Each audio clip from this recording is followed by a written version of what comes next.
Hello, everyone. Welcome back. It's Fiona here from fionamarks.com. And I'm with my good friend and colleague, Fernando, who I'm going to invite to introduce himself. Hello, Fiona. My name is Fernando, as you just mentioned. And thank you very much for having me once again here to talk about the fabulous world of the logos of the stars. Yes, that's right. And we are working our way through some preconceived ideas that we may have about Vedic astrology or that we may have as Vedic astrologers. And this is based on a video that Fernando made for our 4th year assessment, which I found fascinating. And I'm just so happy to have the time to interview him a little bit more about these topics. And today, the topic that I wanted more information or time to talk to you with about is the relationship between the Sun and Saturn.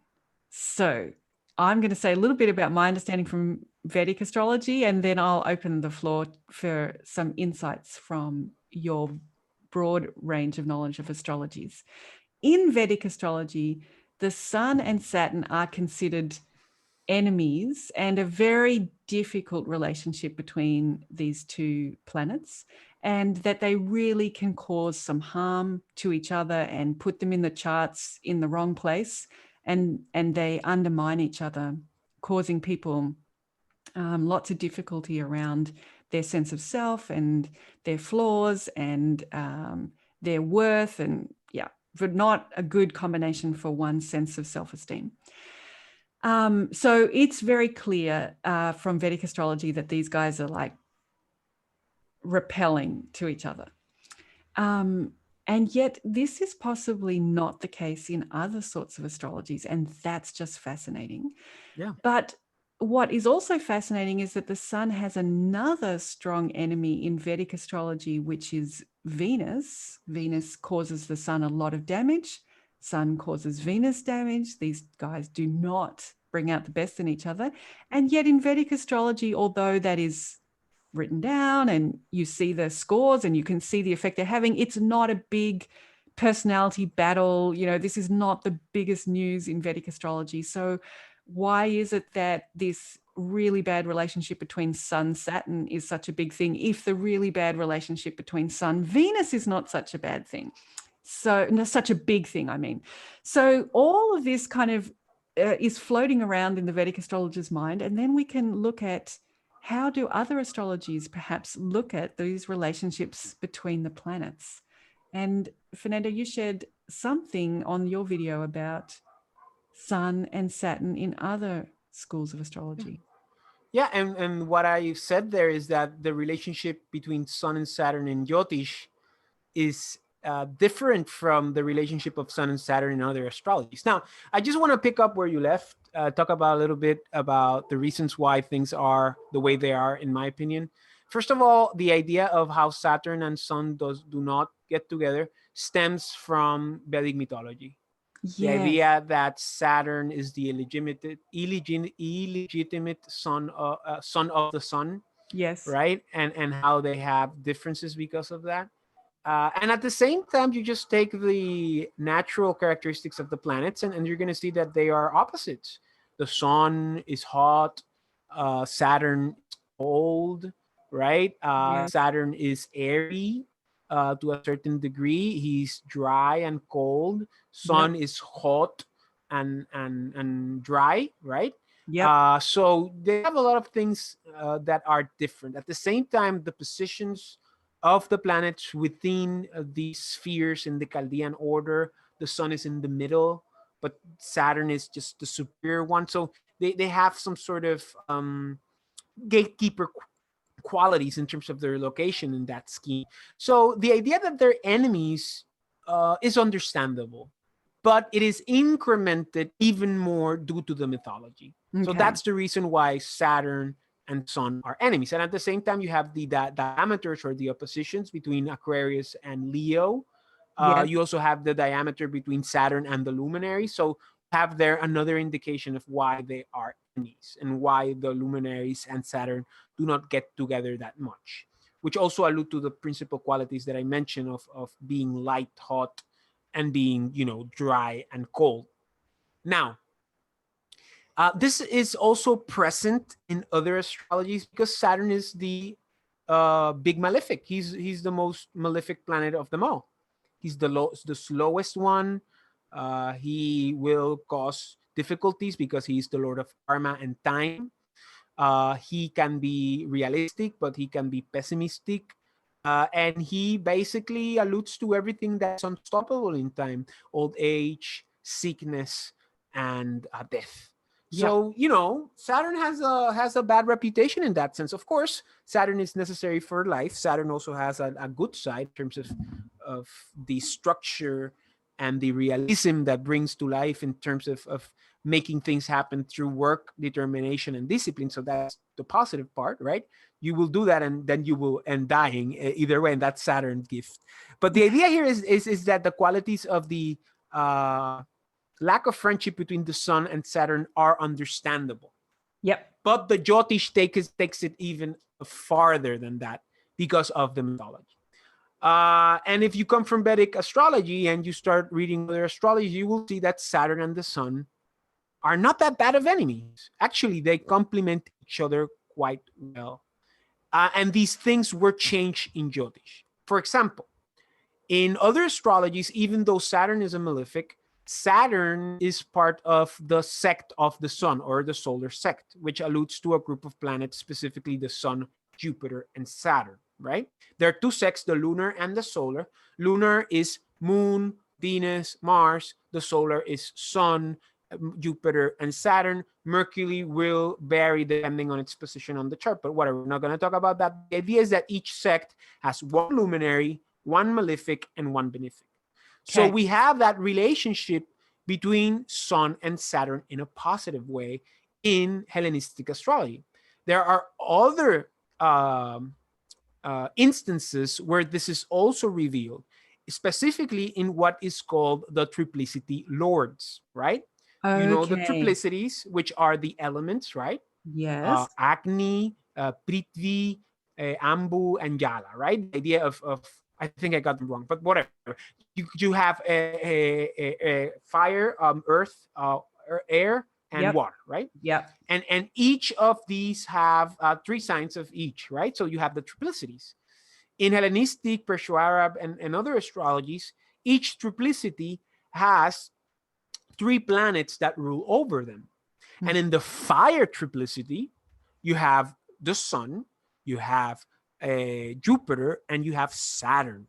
Okay, if it's a day chart, then it would be Sun, Jupiter, Saturn in terms of hierarchy. But if it's a night chart, it's Jupiter, Sun, and Saturn in hierarchy. Of course, using the Dorotheus method of three rulers for triplicity. So there you have another instance where the relationship of the Sun and Saturn is positive.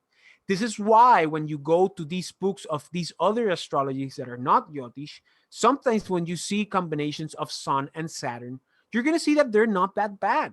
Mm-hmm. Okay? Like Saturn in Leo, although it can be bad because it's in exile, but that we're not going to talk about that. But the idea of the Sun in Capricorn or in Aquarius can also not be that bad. And if they're bad, it's because of the exile, which is something that does not exist necessarily in Jyotish, which we're going to talk about that in another video. But the idea is that relationship brings forth not such big animosity between both planets. Now, remember this. The Sun is always difficult to any planet because if planets are too close to the Sun, you have combustion. Which is Chobita, I think it was the name. The idea of the planet becomes agitated. So even though, Sun and Saturn are very bad enemies in Jyotish, if Saturn is combust, he's going to be affected by the Sun. Likewise, if Mercury is combust, Venus is combust, Mars is combust, Jupiter is combust, it's the same thing. Even the moon, a new moon. So take that into consideration because sometimes we think that Saturn is the only bad guy, but, Sun is also a bad guy. And this is another reason why in Jyotish they are very bad enemies because the Sun is a mild malefic while Saturn is a malefic. While in Hellenistic astrology, well, the Sun is kind of neutral, more or less, but it can, I appreciate that term of mild malefic because it also applies to the idea of having the combustion there, right? Yes. And this is why it entails that. Now, you mentioned why don't we talk a lot about the lack of friendship between Venus and the sun. Well, I guess it stems from the idea that Venus is a benefic, right? And it also stems from the idea that Venus is very, very close to the sun, and they're always going to be more or less together. So, you try not to antagonize them too much so people don't get that scared. But, to close it off, have that idea that this idea that Saturn and the sun are worst enemies, it's not going to carry on to other astrologies. In other astrologies, yes, Saturn is going to be a malefic. The sun can combust planets, but this idea that they're going to be worst enemies, then it's not really present. Yeah, so it opens us up to examine the chart and just check that. Don't take for granted that will be the case. Okay, so I like that. Now take me back a little bit, because I think this is what I missed in your video as well, this triplicity lord. Oh yeah. Can you walk me through that, because I haven't come across it before? Maybe. This is fabulous. This is from yeah, you're not going to see this ever in Jyotish. And actually, we're going to talk about this when we get to that point, when we get to the idea of the dignities, because we're talking about dignities, right? Uh-huh. So in Hellenistic and Perso-Arab, you have different essential dignities. You have the idea, obviously, that we have in Jyotish of domicile, right, and Right. exaltation, and at the same time debilitation. Of course, there's also exile, which is also called detriment, I think, in English, but in Spanish it's exile. I call it exile, which Yep. is 180 degrees from the domicile. So those are basic essential dignities, but you also have the triplicities, the terms, and the phases, which you don't have in Jyotish. In Jyotish, you have Vargas. Yeah, exactly. That'll keep us Yeah. busy, the Vargas. But Yeah, tell we're me, gonna talk about that in the future video. But the tell me, idea is, tell me about triplicity, just enough to kind of give me a concept of what it oh is. sure, each of the groups of the elements have Yes. 3 planets per element, and that element, I mean that sign that falls on that house, the significators of that house and the significators of the planet in that house, to a certain degree, will have a relevance or a relationship to those planets that rule the sign in question. And at the same time, if one of the triplicity lords is within that sign, it gets a point in terms of dignity. Of course, the point system is more of an Islamic thing, but that's a way to explain it. All right. Okay. So give me an example of this triplicity, because I'm not. For example, Yeah. let's say you have with that we just mentioned the triplicity of fire, which Fire. is Okay. Yeah. obviously Aries, Mm-hmm. Leo, Yep. and Sagittarius. So Okay. the triplicity lords, according to Dorotheus, which is one of the main systems that they use, because there's another, but we're not going to talk about the Ptolemaic one. The idea here is that the Sun, Jupiter, Yep. and Saturn relate to the triplicity of fire. Okay. So if you have the Sun in Aries, he's obviously exalted. So that's a really great dignity. But if you are born during the day, then it also have another point, because it is in the triplicity of fire, of which he is the principal triplicity lords during day birth. If it's a night birth, then he would be the secondary triplicity lord after Jupiter. In a day birth, it's the sun first Yes. and then Jupiter as a Yes. second. And Saturn is always a third Okay. within the fire triplicity. So So staying the idea, with the fire triplicity, I was expecting to hear Mars with Aries, right? no, Okay. Mars Help me is out there. That's where Mars I'm is in falling. Mars is in Earth and in water because of the sect relationship. Aha. So this is, Yeah, you're it's like a starting. Yeah, beautiful, it's like putting the framework together a little bit different. Like you undo the patchwork quilt and then yeah. you put the pieces together just a little bit different. Yeah, and the idea here is that, for example, Saturn is with the sun because Yes. Saturn is excessively cold. So when it's with the sun, it kind of, loosens up. At the same time, Great idea. Mars is excessively hot. Yes. So when he's during the night, he's a little bit more chill. He's more calm. So Yeah. that's why in diurnal birth, understand that when you were born, the sun was Yep. up from the ascendant and descendant, and you're a day birth. Then in day charts, Saturn is the most constructive malefic because it's in day sect, while Mars is the most destructive malefic or more difficult. While in night births, Mars is the most constructive malefic, while Saturn is the most disruptive malefic in theory and in principle.